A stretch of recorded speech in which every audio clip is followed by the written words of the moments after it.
मेरी अम्मा को जब मेरी शादी का ख्याल आया तो कहने लगी कि लड़की मैं गरीब घर की ही लाऊंगी। मुझे ये बात अम्मा की बिल्कुल भी समझ नहीं आती थी। हम खाते पीते घराने से ताल्लुक रखते थे और मैं खुशल भी था। फिर मेरी अम्मा मेरी शादी एक गरीब लड़की से ही क्यों करवाना चाहती थी? मेरा रिश्ता तो एक अच्छे खानदान में भी आसानी हो सकता था। एक बार मैंने अम्मा से पूछ ही लिया कि उन्हें गरीब घराने की लड़की क्यों चाहिए, तो कहने लगी कि ऐसी लड़कियां नखरे कम दिखाती हैं और घर बसाती हैं। बहरहाल मुझे अम्मा की यह बात समझ तो नहीं आई, लेकिन मैं कौन सा पहले किसी लड़की को पसंद करता था। इसलिए जिस लड़की को अम्मा ने मेरे लिए पसंद किया, मैंने भी उनके सामने सर झुका दिया। शादी की रात ही मैंने अपनी बीवी को देखा था और अपनी अम्मा को दुआ दी। वो 18 साल की खुशल खूबसूरत लड़की थी, इतनी ही कम गौर बाहिया। बहरहाल आलिया से शादी करके मैं बेहद खुश था। आलिया तो वाकई ऐसी थी कि मुंह में जुबान ना हो। मैंने आज तक उसे अपनी माँ के सामने उफ तक कहते हुए भी नहीं सुना था। हालांकि मेरी माँ सख्त मिजाज किस्म की खातून थी और हर चीज में नुक्ताचीनी करना उनकी आदत थी। अच्छे भले खाने में भी वह 100 नुक्स निकाल लेती। मैं तो शादी से पहले घबराता रहता था कि अगर मेरी बीवी भी जुबान की तेज हुई तो मेरी माँ की इस किस्म की नुक्ताचीनी की आदत को देखकर घर में हंगामा खड़ा कर देगी। लेकिन आली ऐसी नहीं थी। मेरी जिंदगी तो बड़ी पुरस्कून थी। मैं अम्मा की किसी बात पर इख्तलाफ नहीं करता था। एक बार आलिया ने मुझसे अम्मा की शिकायत करना चाही तो मैंने फौरन से सख्ती से टाल दिया। मैंने कहा, खबरदार जाने मेरी माँ के खिलाफ एक लफ्ज भी मेरे कान में भरा। मेरा लहजा इतना गजबनाक था कि वो सहम सी गई। उसने मुझसे कुछ नहीं कहा। उसकी जुबान पर जैसे चुप सी लग गई थी। शादी को चंद माह गुड़े कि अम्मा को अपने पोते का ख्याल आने लगा। कहने लगी कि अब तक तेरी बीवी उम्मीद सी क्यों नहीं हुई? ये बात सुनकर मैंने मुतज्जुब से अम्मा की तरफ देखा। मैंने कहा, इसमें मेरा और आलिया का भला क्या इख्तियार है? ये तो अल्लाह ताला की मर्जी है। वो कहने लगी, अच्छी तरह समझा दे आलिया को। मुझे सिर्फ पोता चाहिए। मैं आलिया को क्या समझाता? मैं खुद पढ़ा लिखा था। इतना तो मुझे भी मालूम था कि बेटा या बेटी का हो जाना तो इंसान के इख्तियार में नहीं है। बहरहाल मैंने अम्मा से कुछ नहीं कहा और उस बात में सर हिला दिया।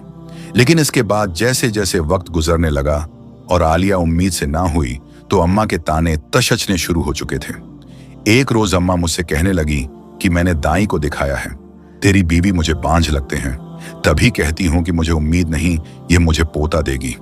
शादी को 1 साल गुजरा था कि अम्मा आलिया के खिलाफ मेरे कान भरने शुरू कर दिए थे। जल्दी से इसको अपनी जिंदगी से निकाल बाहर करो। मैं इस बेचारी को क्या कह सकता था?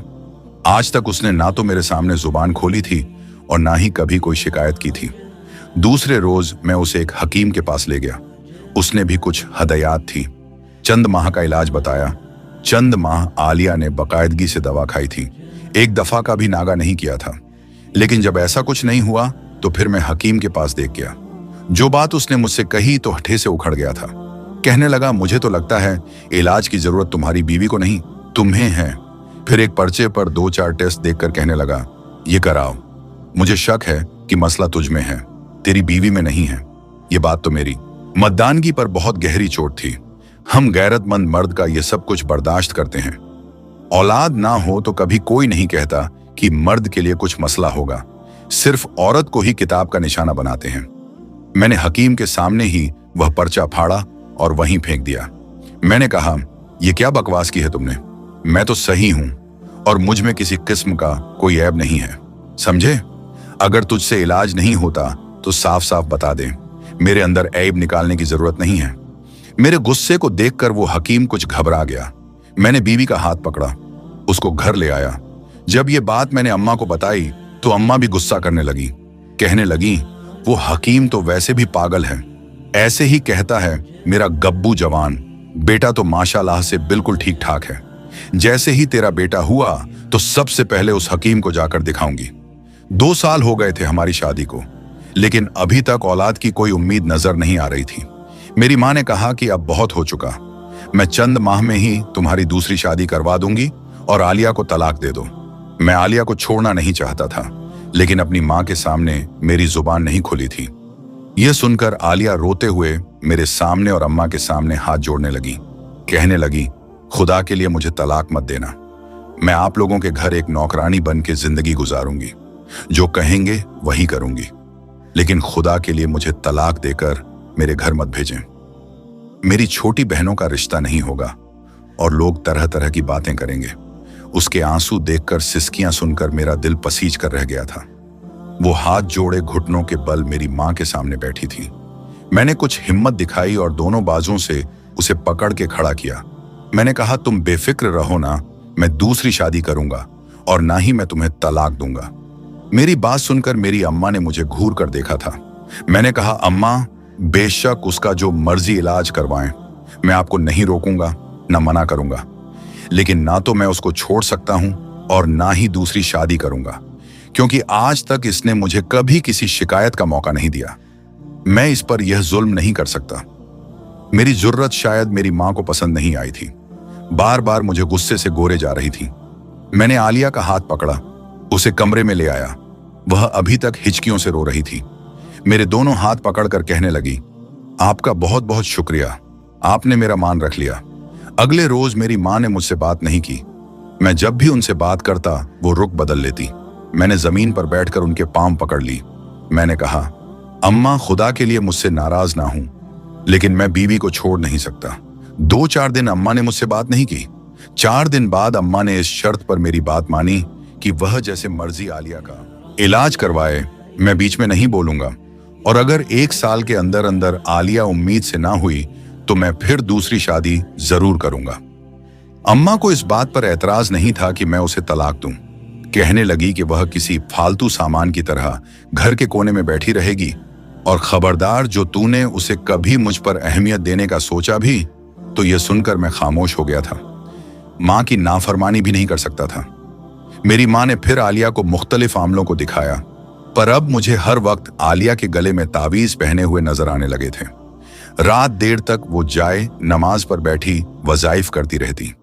कभी तावीज जलाती थी तो कभी डोरियां बांधती, हाथों पर कभी पैरों पर।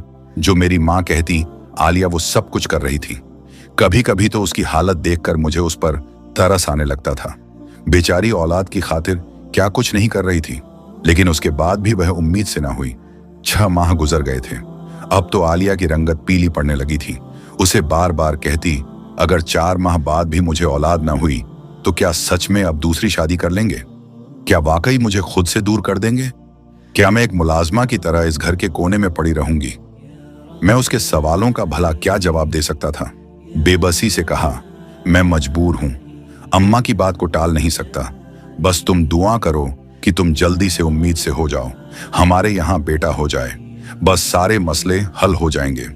इन्हीं दिनों मेरी वालिदा को किसी पड़ोसी ने यह बताया कि हमारे साथ वाले गांव में एक आमिल बाबा रहता है जो बेऔलाद औरतों का ऐसा पक्का इलाज करता है कि लाजमी बेटा ही पैदा करती है। यह सुनना था कि मेरी मां के चेहरे पर चमक उभर आई।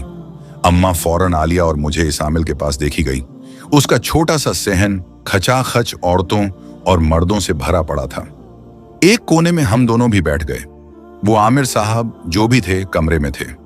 एक छोटा सा कमरा था जहां दोनों मियां बीवी जाते और 5 मिनट बाद मुस्कुराते हुए वापस आ जाते। काफी तवील इंतजार के बाद हमारी बारी आई थी। जैसे ही हम आमिल के पास गए, अम्मा भी साथ थीं। आलिया बेहद खूबसूरत किस्म की औरत थी। उसने चादर से अपना चेहरा छुपा रखा था। न जाने क्यों मुझे इस आमिल का हुलिया कुछ अजीबो गरीब सा लगा था। गले में मोटे दानों की तस्मियां थीं। दोनों हाथों की उंगलियों में अंगूठियां पहनी हुई थीं। न जाने क्यों मुझे यह सब देखकर बुरा लगा था। फिर कहने लगा, बोलो बीबी, क्या मसला है? मेरी मां कहने लगी, मेरी बहू बांझ है।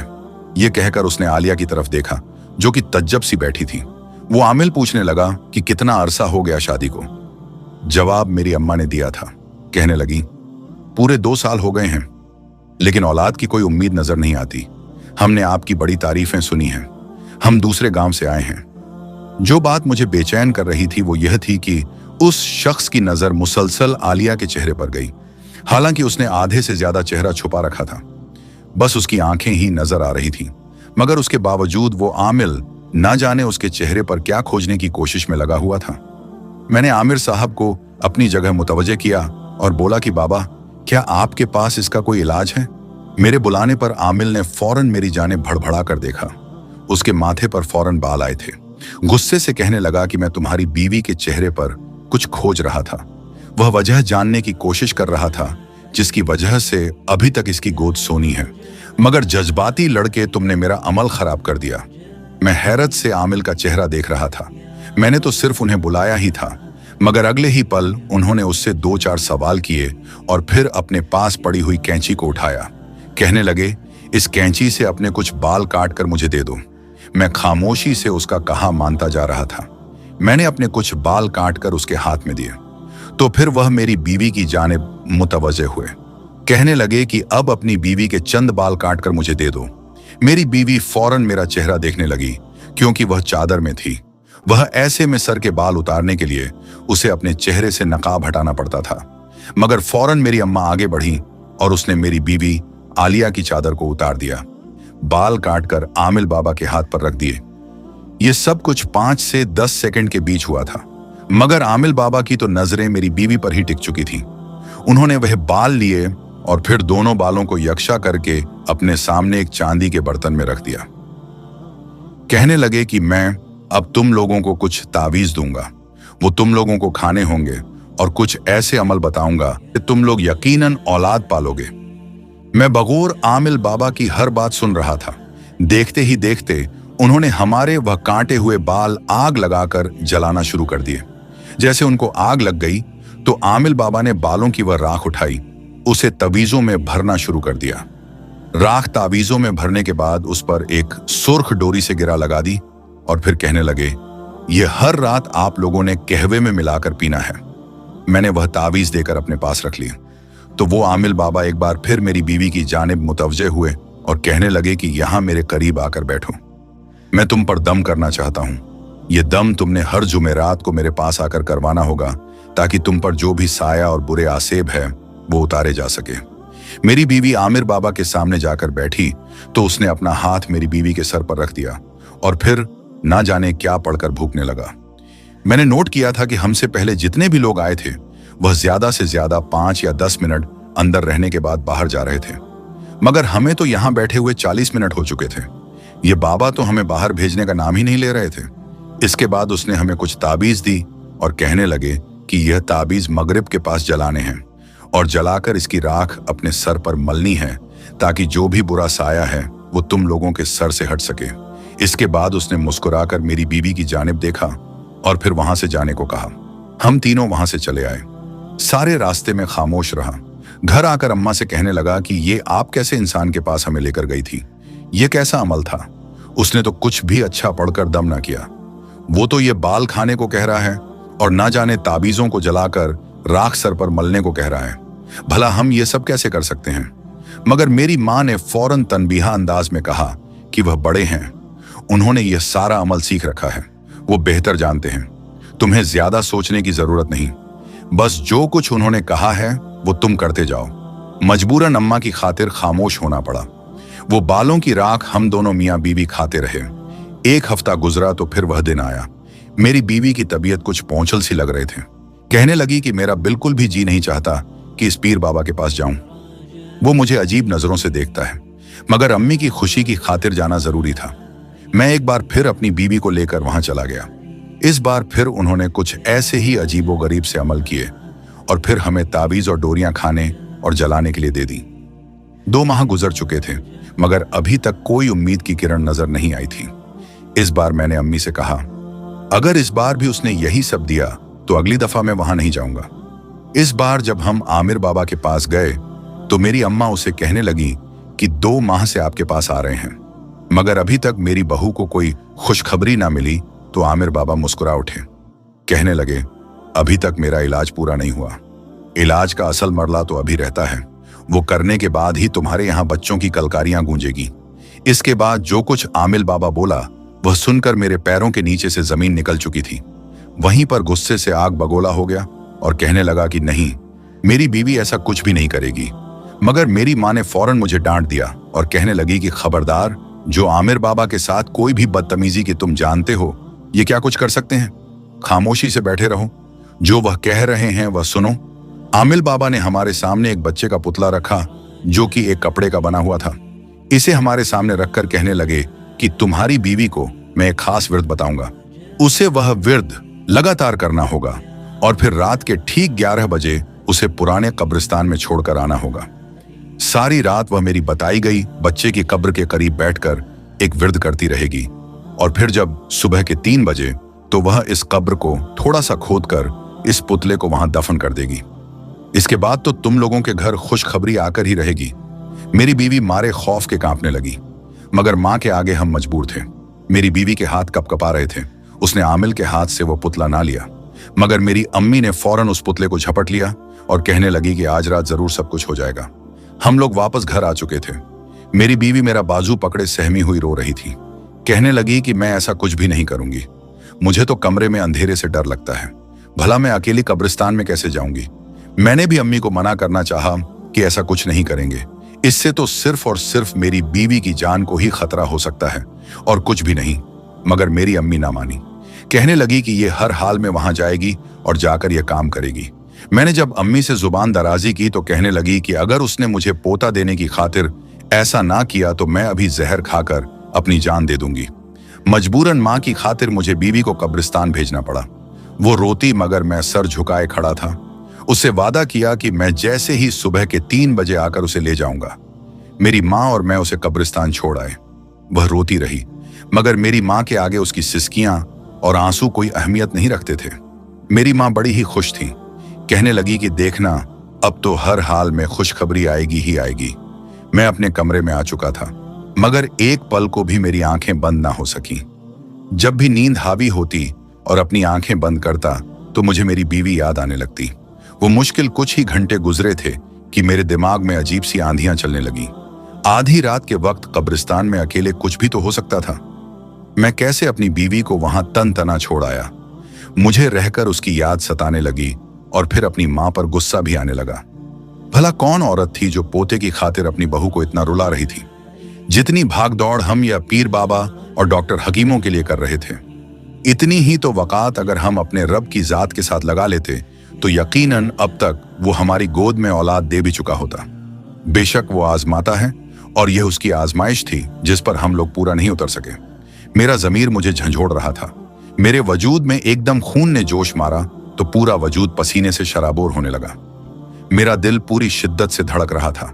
उस वक्त रात के 2 बजे बज रहे थे। मैंने उसी पल अपना मोटरसाइकिल निकाला और घर से जाने लगा।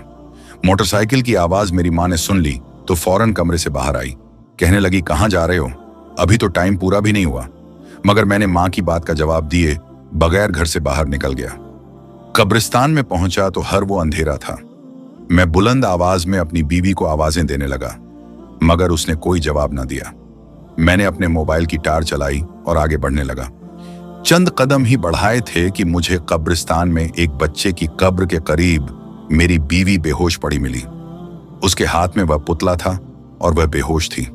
उसे यूं बेहोशी की हालत में देखा तो उठाने लगा, मगर वह बेहोश हो चुकी थी। खौफ के मारे उसकी रंगत सफेद पड़ चुकी थी। वो बिल्कुल ठंडी हो चुकी थी।